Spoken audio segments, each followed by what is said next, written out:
Shalom, everybody. His brother Dave with KJBU, and today's understanding, the old man in the mirror. And I just want to share a little insight with you in this area concerning flesh. So, flesh, this great beast, this mighty adversary, cursed for our sakes. This is the thing of nightmares. It never tires when it comes to its excessive indulgences, and like hell, it can never be filled until its course is ran. We are commanded to separate from it completely and to understand it is subject to iniquity, sinful activity, and not you. This sackcloth, this mortal covering we wearing, is on its own type of time and is geared towards its own lust. And it'll do you well to understand that fact. So let's get to the origins of it. 2nd Esdras 3, 4 through 7. 2nd Esdras 3, 4 through 7. O Creator, who bearest rule, thou spakest at the beginning when thou didst plant the earth, and that thyself alone, and commandest the people, and gavest a body unto Adam without soul, which was the workmanship of thine hands, and didst breathe into him the breath of life, and he was made living in the presence of thee, and thou leddest him into paradise, Eden, which thy right hand had planted before ever the earth, the people, came forward. And unto him thou gavest commandment to love, to trust thy way, which he transgressed, and immediately thou appointest death in him and in his generations, of whom came nations, tribes, people, and kindreds out of number. The key word there was out. Remember the song lyrics? When the saints go marching in, how we want to be in that number? So we want to be in and not out, because all without are dogs, and dogs are without the law, which is Jehovah, without whom we have no life, right? Exactly. And the consequences for Adam's crime, well, let's get to them. Genesis 3, 21. Genesis 3 and 21. Unto Adam also and to his wife did the spirit of Yahweh God make coats of skins and clothe them. So, coats of skin, temporal coverings, a mark, a token, a seal of disobedience. Also, this is the largest organ and it's on the body. We are completely wrapped in it. It wasn't made to be physically removed, nor do you want to put holes or tears in it. We are connected to it in such a way you will feel every single sensation. Even not feeling something is a problem, right? So we need to keep it in the condition it was given in, not adding to it, nor taking away from it. Look at it this way. You wear a snowsuit for winter. This comes equipped with snow boots, pants, gloves, hats, vests, and scarves. All the trimmings you need to survive the harshness of that cold weather. This suit is no different. Other than this is Jehovah's creation. And we know he only works perfection. And that being said, we need to understand it is now required to traverse this temporal construct. And this stipulation will be fulfilled by everybody, right? And we're going to continue with these consequences. 2nd Esdras 3, 21 and 22. 2nd Esdras 3, 21 and 22. For the first Adam, bearing a wicked heart, transgressed and was overcome. And so be all they that are born of him. Thus, infirmity, spiritual sickness, disease, weakness was made permanent, and the law also in the heart of the people with the malignity, the wickedness, that bitterness, the cause of those illnesses, of the root, so that the goodness departed away and the evil abode still. So Adam bared it, meaning he permitted it to take root. How else could the evil abide unless it took root? Like a weed. True story, me and the wife planted some trees a few years back, and after some time passed, I was out cutting grass and had to cut around those trees. Now, at a glance, all looked well, but after a closer look, one of the trees I thought was flourishing was actually in distress. A weed had wrapped itself around the tree, bending the frame of it, using it as a stepping stool like a booster, and came right up out the top of it like it was the tree itself. So the weed violently held the tree hostage, replacing the natural with itself. And we should know the tree, it wasn't going to survive this. Just like we should know that two cannot take root, right? Luke 16 and 13. Luke 16 and 13. No servant can serve two masters, for either he will hate the one and promise the other, or else he will hold to the one and despise the other. You cannot serve God and mammon, right? The word of God Almighty declares he will not share anything. It's either or. There will be no mixing at all. Isaiah 42 and 8. Isaiah 42 and 8. I am the Spirit of Yahweh. That is my way, and my glory will I not give to another, neither my praise to graven images. So his beauty, his law, and his honor, he's not giving his over to anything. And we need to follow the leader, correct? Baruch 4 and 3. Baruch 4 and 3. Give not thine honor to another, nor the things that are profitable unto thee to a strange nation. Right? So not only do we move when he move, we got to move how we move in truth and not contrary to it. And we know why that is. Wisdom of Solomon 1 and 5. Wisdom of Solomon 1 and 5. For the Holy Spirit of discipline will flee deceit and remove from thoughts that are without understanding, and will not abide when unrighteousness cometh in. So if we, comparing the first Adam, allow it to take root, then we're going to reject, meaning we're going to give back the given of the Most High, the Father. So with the infiltration being allowed, we can now see the transgression, the breach. Was it considered, or was the thought of what he was lusting after so appealing and appetizing that not only could he imagine it, he could taste it, right? But who knows? But what we can do is see what it was, right? Isaiah 14, 13 and 14. Isaiah 14, 13 and 14. For thou hast said in thine heart, I will ascend into heaven.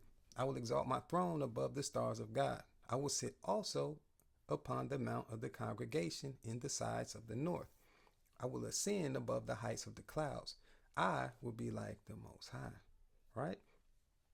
But we got to spin the block on that though, right? So the reason thou hast said in thine desire, I will ascend into heaven. I will exalt my dominion above the teachers of God. I will take authority also within the body of the solemn assembly in the matters pertaining to eternal power and wisdom. I will rise above the heights of the holy ones. I will be like the Most High, right? So this is what Adam desired then, and he still desires this now. It's no wonder the trials pertaining to the flesh were put into play. We want our cake, and we want to eat it too. We are descendant of him, and all who follow after that way, that pride, dealing with that evil seed, will all be meeting up at death's after party, so to speak, with that all too familiar theme. Pride, to rebel, vainglory, self-willed, arrogance, bold shamelessness, boastfulness, whelps, ignorant, wild asses, mockers of wisdom, the beginning of sin. Yeah, but we got to put proof on that though. Sirach or Ecclesiasticus 10 and 12. Sirach or Ecclesiasticus 10 and 12. The beginning of pride is when one departeth from Yahweh, and his heart is turned away from his maker. But let's not overlook that. He turned away. He found something enticing, and this shows we know what it is we're doing when we're doing it, right? But we got to prove it. 2 Chronicles 29 and 6. 2 Chronicles 29 and 6. For our fathers have trespassed and done that which was evil in the understandings of the Spirit of Yahweh our guide, and have forsaken him, and have turned away their faces from the habitation of the Spirit of Yahweh, and turned their backs, right? So we see it. We see it. And we now know the beginning of it. Prideful thoughts. The option to deviate. The works of that evil seed. But let's put in proof, right? Sirach or Ecclesiasticus 10 and 13. Sirach or Ecclesiasticus 10 and 13, A and B. For pride is the beginning of sin, those wicked thoughts of the heart, and he that hath it shall pour out abomination. So we're going to empty it out like a fountain, right? We're going to nurture, which is to instruct and edify in abominable ways. You know, the way we came up, prideful, worldly, full of the lust thereof, those abominations, the loathsome, unclean, detestable things that the Most High hates. And when you find out he hates it, guess what you hate now, right? It's that simple. It should be that simple, right? I want you youngsters to know something. When you're young, you have so much willpower. And it's not that it goes away, but it will wear away with no direction, no purpose, no guidance. That is the point in correctly nurturing the young, that you be raised up in the correction of the truth of the Most High, which is his way, Jehovah, the way we are to go. He will root out, pull down, and destroy the nonsensory for you young ones. So please trust in Jehovah. Accept the process even when everybody else walk away, because they are.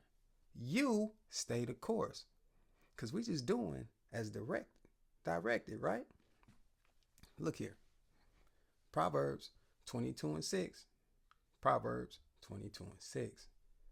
Train up a child in the way he should go, and when he is old, he will not depart from it. So remember, in all things, a side is being chosen. There is no middle ground here at all. No gray areas, nowhere. There's always a decision being made by you and me.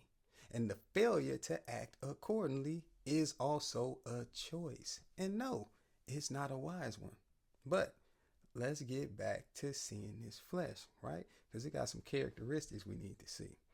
So this great beast is carnivorous, cannibalistic, even chameleon-like, exceedingly prideful, right? Gluttonous in all things. It will feed on anything it comes into contact with, even eating to its own detriment.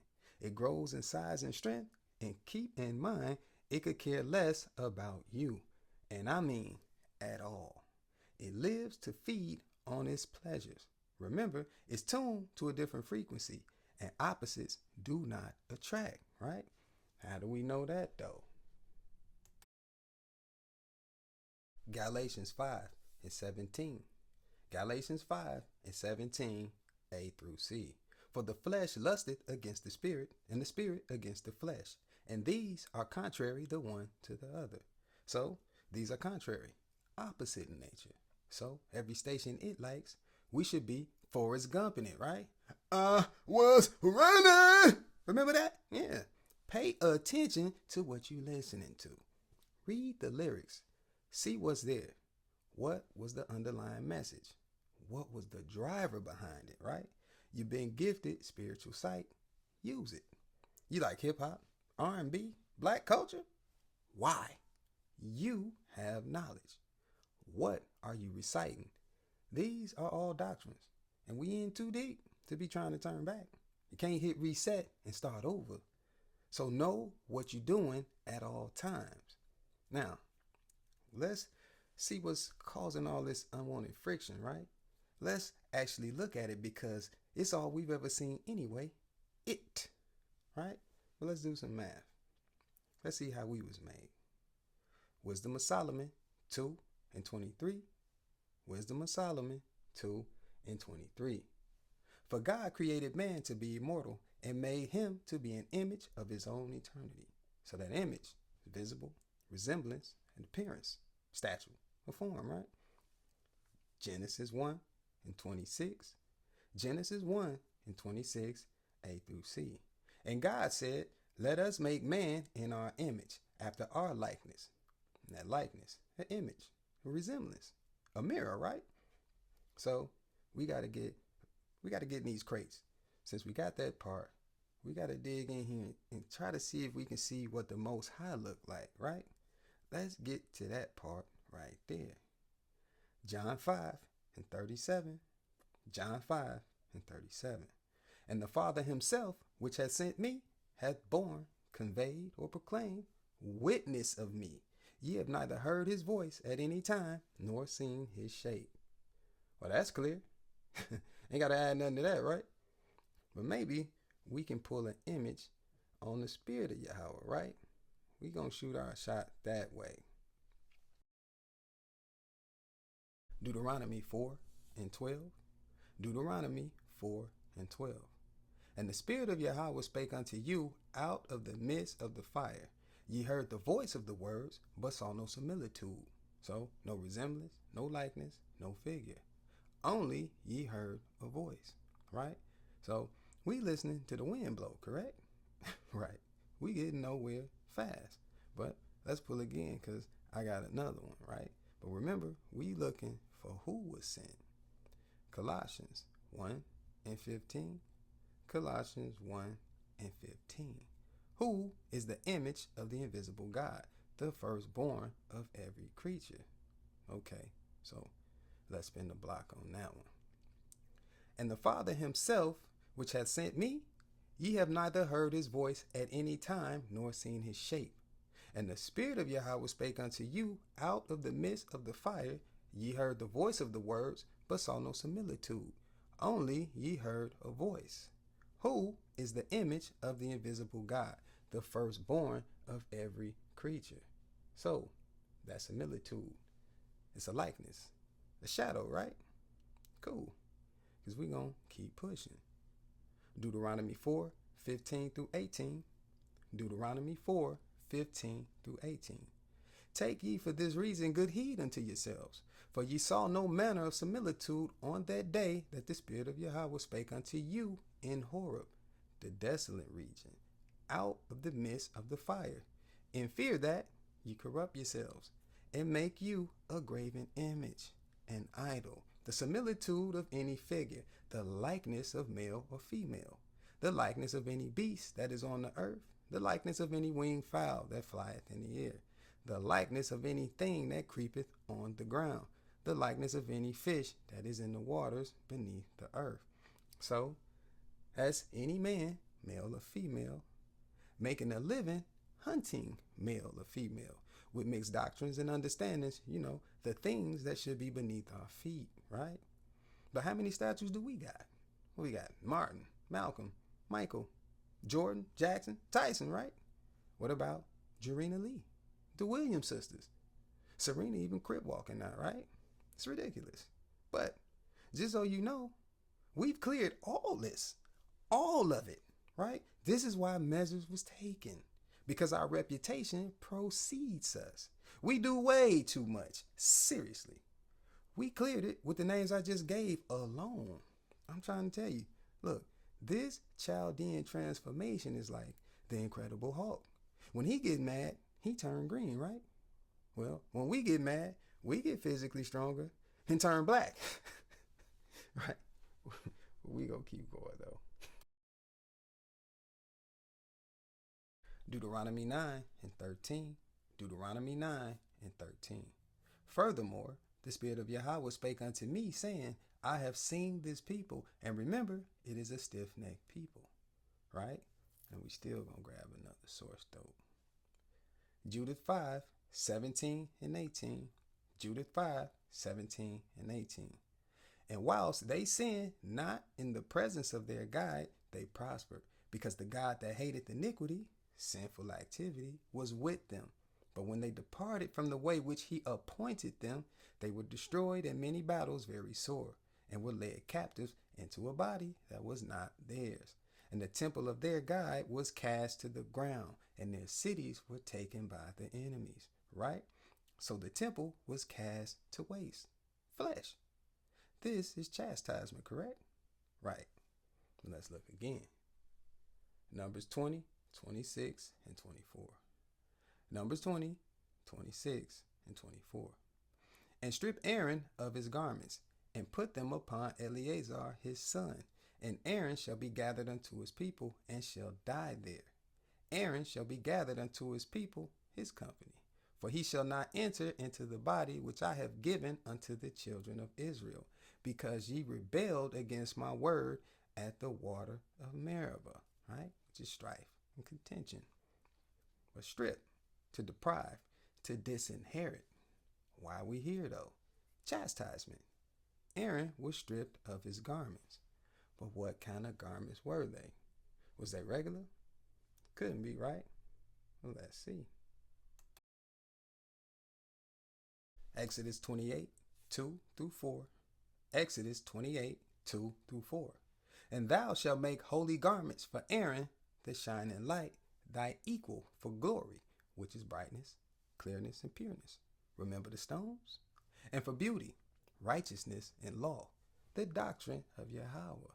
And thou shalt speak unto all that are wise-hearted, prudent-minded, whom I have filled with the spirit of wisdom, with understanding, insight, that they may make Aaron's garments, those temporal vestments, to consecrate, to separate, sanctify, to dedicate him, that he may minister unto me in the priest's office.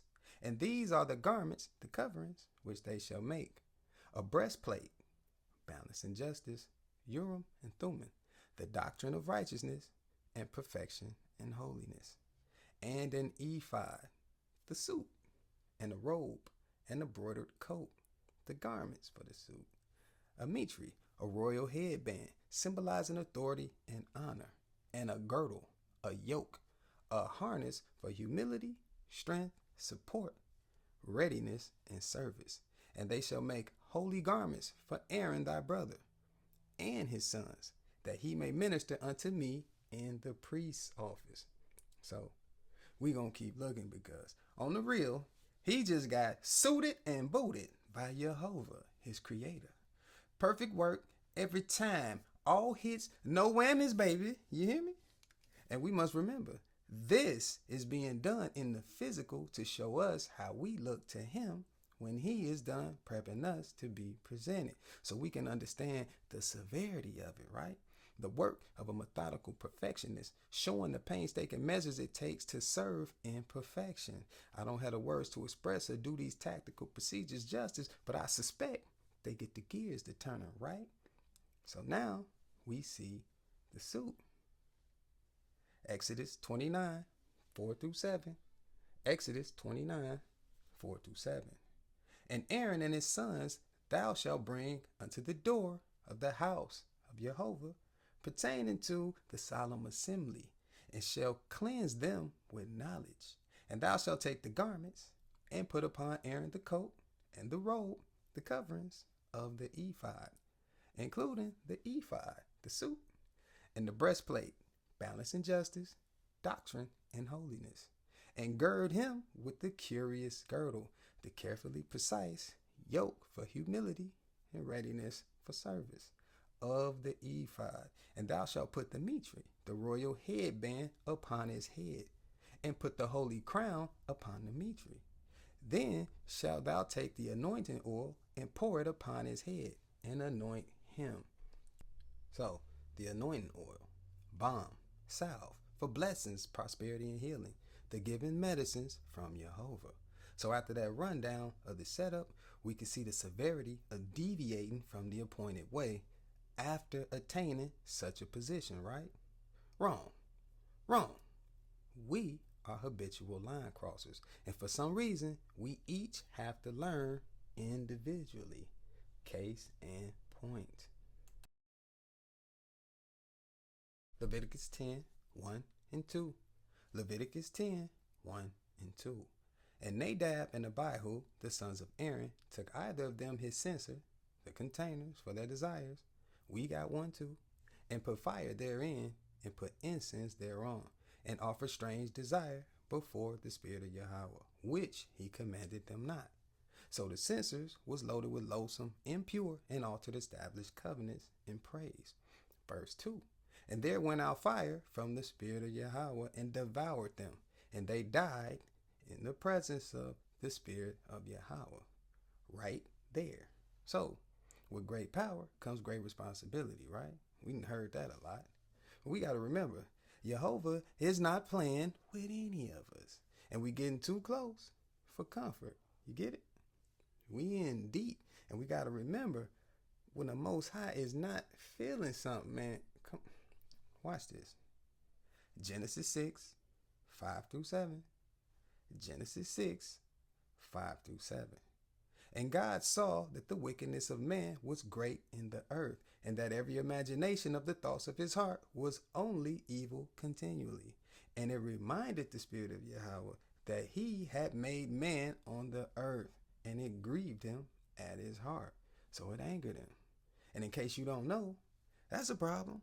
That's like 3 times the problem, right? Because as fast as our nonsense is smelled, I'm trying to tell you, defense is on the field.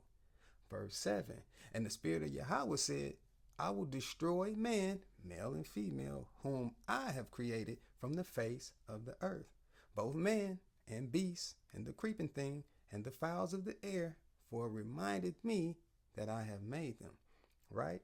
And I'm just trying to display a general picture. Action, reaction, in an area where games are not to be played nor tolerated. The outcomes are always untenable, meaning indefensible, point blank, period, right? So let's look at a couple outbursts and reactions from us and another when the guns come out, right? Let's get to Exhibit A.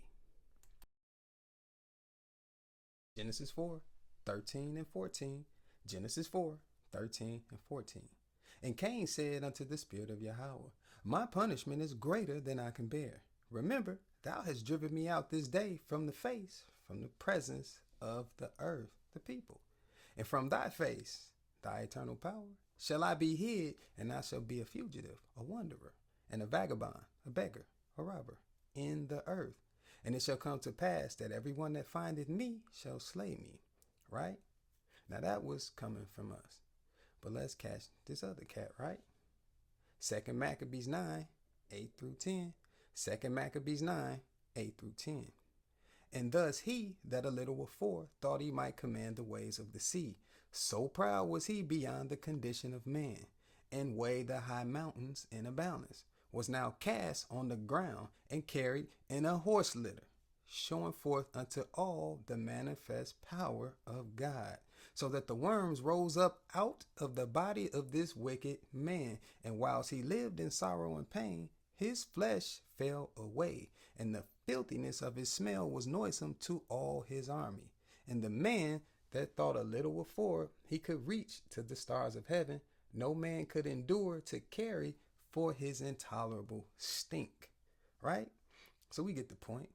We see where that's at. And I just wanted to set some of them out there because it's pointless to get caught up putting yourself on the other side of it to catch that end of that, right? But we just watched Aaron being garbed in royalty and then stripped. Now, my question is this. Do we believe he looked the same when that perfection was taken away? The man went from riches to rags, which is dead, spiritually speaking. So if Aaron was stripped, and we know others were stripped, right? Then it's safe to say anybody contrary to the Most High is getting stripped, right? That's facts. It gotta be, right? Gotta be facts. Matthew 25 and 29. Matthew 25, 29. For unto every one that hath shall be given, and he shall have abundance. But from him that hath not shall be taken away even that which he hath. So, use it or lose it. Stop believing the grass is greener over yonder beyond Jordan. Problem is, everybody over there, when the street lights come on, going to the after hour spot to get ready for that after party, right? And the problem with that, Wisdom of Solomon 1, 13 through 15. Wisdom of Solomon 1, 13 through 15. For God made not death, neither hath he pleasure in the destruction of the living. For he created all things that they might have their being, and the generations of the world were healthful. And there is no poison of destruction in them, nor the kingdom of death within the earth. For righteousness is immortal.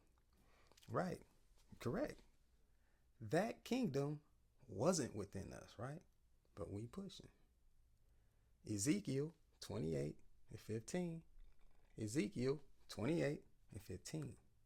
Thou wast perfect in thy ways from the day that thou was created, till iniquity, sinful activity, was found in thee.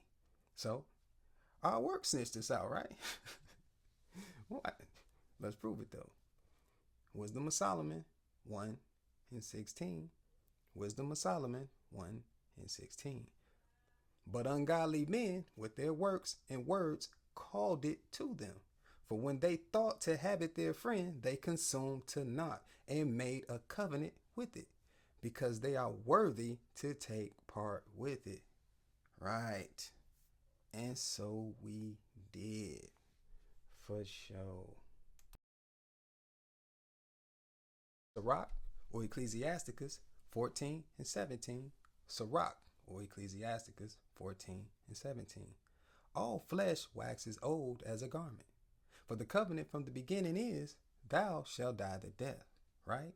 So that brings me back to the beginning, the consequences, right? We covered one. Let's go here and see another. Genesis 1 and 27. Genesis 1 and 27. So God created man in his own image. In the image of God created he him. Male and female created he them. We are made in the image of the Most High, who we cannot see. Jehovah came in his way, a spirit, likened to the wind, invisible. So again, we can't see him. So we being in his image are looking at what? What exactly have we been looking at in the mirror? What is it reflecting? It's me, right? It's you. Gotta be us, correct? Right. Genesis 3 and 17. Genesis 3 and 17, A through G. And unto Adam he said, because thou hast hearkened unto the voice of thy wife, the spirit you chose, and hast learned of the elder, of which I, your creator and owner, commanded thee, saying, thou shalt not learn of it. Cursed is the ground for thy sake. Right. There go that again, right? Sirach or Ecclesiasticus 33 and 10. Sirach or Ecclesiasticus 33 and 10. And all men are from the ground, and Adam was created of earth. Cool. Let's keep pushing. 1 Corinthians 15, 39 and 40a. 1 Corinthians 15, 39 and 40a. All flesh is not the same flesh. There are also celestial bodies and bodies terrestrial, right? So spiritual bodies and fleshly bodies, right? 2nd Esdras 7 and 11. 2nd Esdras 7 and 11. Because for their sakes, for their benefits, I made the world. And when Adam transgressed my statutes, then was decreed that now is done. So running the gauntlet is now law. Genesis 1 and 28. Genesis 1 and 28. And God blessed them, gave wisdom, knowledge, and understanding to them. And God said unto them, be fruitful, be compliant and obedient, and multiply, learn, understand, and teach doctrine, and replenish the earth, so restore it, and subdue it, conquer it, and have authority over the fish, the creatures of the sea, and over the fowl of the air, and over every living thing that moveth upon the earth. Deuteronomy 11, 26 through 28. Deuteronomy 11, 26 through 28. Remember, I set before you this day a blessing and a curse. A blessing, providing ye obey the commandments of the Spirit of Yahweh, your guide, which I command you this day. And a curse, providing you will not obey the commandments of the Spirit of Yahweh, your guide, but turn aside out of the way which I command you this day to go after other idols, which ye have not known. These are the borders, right? The boundaries. Jeremiah 2, 10 through 13. Jeremiah 2, 10 through 13. For pass over the isles of Chittim, the constant unchanging one, and see, and send unto Kedar, the black, the powerful, and consider diligently, and see if there be such a thing. Hath a nation changed their idols, which are nevertheless no gods? But my people have changed their glory, their brightness, their holiness, for that which does not profit. Be astonished, O ye heavens, children of Eden, at this, and be horribly afraid. Be ye very desolate, said the Spirit of Yahweh. For my people have committed two evils. They have forsaken me, the fountain of living waters, and hewed them out cisterns, broken cisterns, that can hold no knowledge. Clearly, that was the breach. And as always, here follows the payment. Psalms 89, 44, and 45. Psalms 89, 44, and 45. Thou hast made his glory to cease, and cast his throne down to the ground. The days of his youth hast thou shortened. Thou hast covered him with shame, nakedness, dishonor, disgrace. Salah. Yeah, meditate on that, for real. Job 19 and 9. Job 19 and 9. He has stripped me of my glory and taken the crown from my head. Right. Stripped, deprived, set in poverty. Right. Psalms 44, 25 and 19. Psalms 44, 25 and 19. For our soul is bowed down to the dust, our belly cleaveth unto the earth. Though thou hast sore broken us, painfully crushed us in the place of dragons, devils, and covered us with the shadow of death. And there you have it. Say hello to the old man in the mirror, right? But we got to show proof on that, right? Let's get to it. Ezekiel 37, 5 and 6. Ezekiel 37, 5 and 6. Thus saith the Creator Jehovah unto these bones, these kinsmen. Remember, I will cause breath, spirit, to enter into you, and ye shall live. And I will lay sinews, strength, and support, restoration, upon you, and will bring up flesh, skin upon you. And cover, he's going to swaddle you with skin, mortality, and put breath, inspiration, in you, and ye shall live according to the Spirit. And ye shall know that I am the Spirit of Yahweh. So, that would make us literal walking graves. Hello! I know it. I know it, right? I felt the same way when the tree said it to me. And I heard it, right? But let's prove that though, right? Ezekiel 37, 12 through 14. Ezekiel 37, 12 through 14. For this reason, prophesy and say unto them, Thus saith the Creator Jehovah, Remember, O my people, I will open your graves and cause you to come up out of your graves, and bring you into the land of Israel. And ye shall know that I am the Spirit of Yahweh, when I have opened your graves, O my people, and brought you up out of your graves, and shall put my spirit in you, and ye shall live, and I shall place you in your own body. Then shall ye know that I, the Spirit of Yahweh, have spoken it and performed it, said the Spirit of Yahweh. But did he do it though, right? That's the question. Ask yourself, are you part of the body? Are you in a body that everybody else talking about, and you know by the way they talking that they clearly are not a part of it? Right? Right? Well, we gonna find out. Deuteronomy 28, 12 and 13. Deuteronomy 28, 12 and 13. The Spirit of Yahweh shall open unto thee his good treasure, the heaven, to give the rain unto thy body in his season, and to bless all the work of thine hand. And thou shalt lend unto many nations, and thou shalt not borrow. So we lending what to who and not borrowing what? Is it money? Is it jewels? No, not at all. We dealing in pure, uncut doctrine of Yahweh, right? Verse 13.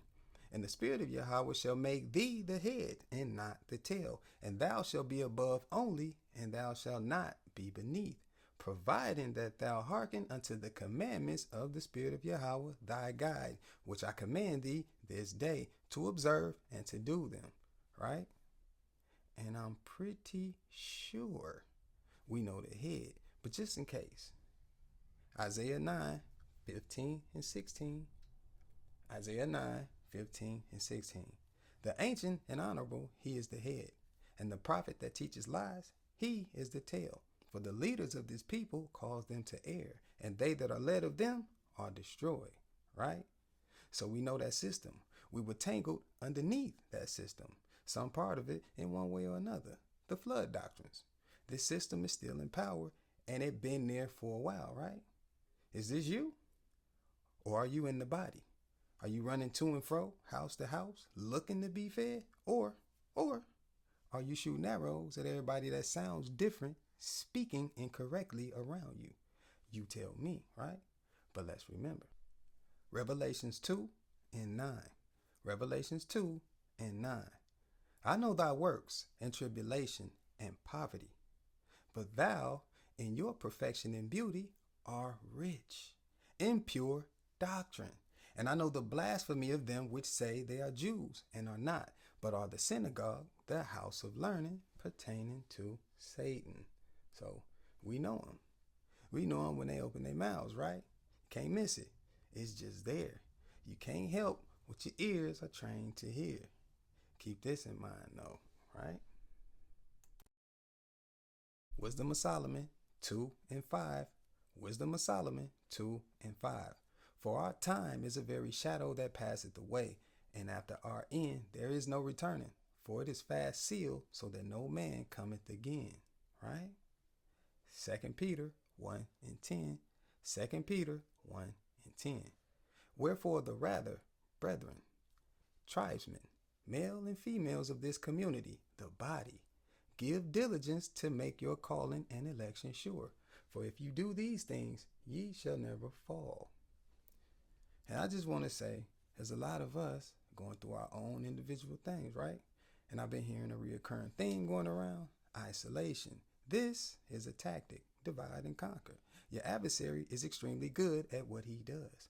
But one of his best kept secrets, you just laid eyes on, even though we've been staring at it in the mirror our entire lives. That old chameleon. You smile at it, and it smiles right back at you. And if you don't know, now you know. You hear me? Now, this is in no way to promote fear, only to move us forward in the understanding and strength of knowing. You will not see the real you until you're face to face with your creator. Right? Now, secondly, before we go, let's paint real quick and open our eyes a little more. A garden was planted, consisting of trees, plants, flowers, grass, and the likes. All pertaining to this section of the garden thrives on the provisions given by the gardener. The dew that comes from the rain, which is released from the heavens, directed by the wind. And here's where it gets thick. There's a traveling tree amongst the trees of the garden, blending, right? But extremely different. It was covered in a shiny moss, and no matter how long or hard it rained, it never got wet. Odd, right? I mean, what type of time is that? What type of tree don't like water? Well, that shiny moss acts as a protective suit. And this suit mocks the provision given by the gardener, which is good for this tree because it likes to uproot, going to and fro, sampling new dirt, and telling tales of his travels. I mean, he is a traveler. So the question is this: why was he there? And what was he doing? He clearly wants nothing to do with a portion, so why post up there? Because he's selling and sowing. He got product. By giving his word to everybody that all you need is heat from the sun and miracle water he procures from Crystal Lake, some sacred destination of his pilgrimage, right? But it was so new and different among the garden that many of the trees ran with it, forsaking the provision of the gardener, who gave the wind to guide and direct the course of the rain that delivered the dew thereof, right? Ridiculous. But watch this. Remember that shiny moss? Because the trees of the garden did. So much so that they gave over the beauty and shine they naturally brought forth, produced by the provision from the care of the gardener. Why? To buy. They wanted to wear a suit of like manner to the traveler. But let's see what this suit consists of. Rubber boots and matching overalls, a polyester and nylon laminated coat with the hoodie attached, and yes, nylon gloves and an umbrella, all of which are designed to protect the wearer from the dew from the former and latter rains, the gentle breeze of the wind that not only directs the rain, but is responsible for all pollination and seed dispersal throughout the garden. This makes the wind, by proxy, the gardener, and the suit itself, a rain suit. But the outcome, some trees fell away, some stayed. Some bought from the traveler, some sowed seed of the gardener by way of the wind. The moral of the story, which one are you? You tell me. Because just like the expensive logos we like to wear on the clothes we got, this suit has the most expensive logo known to mankind. All 5 letters capped out, beautifully woven and intricately placed for all eyes to see. Pride. And it's so lucrative that we now selling suits for them, like Candy the babies, sowing seeds against the wind. And oh yeah, all of this is going down in his garden. What do we think the gardener is prepared to do? That's the question, right? And with that, I hope you got something from this teaching. And as always, it has been a complete honor and a privilege just to serve you. Shalom, y'all.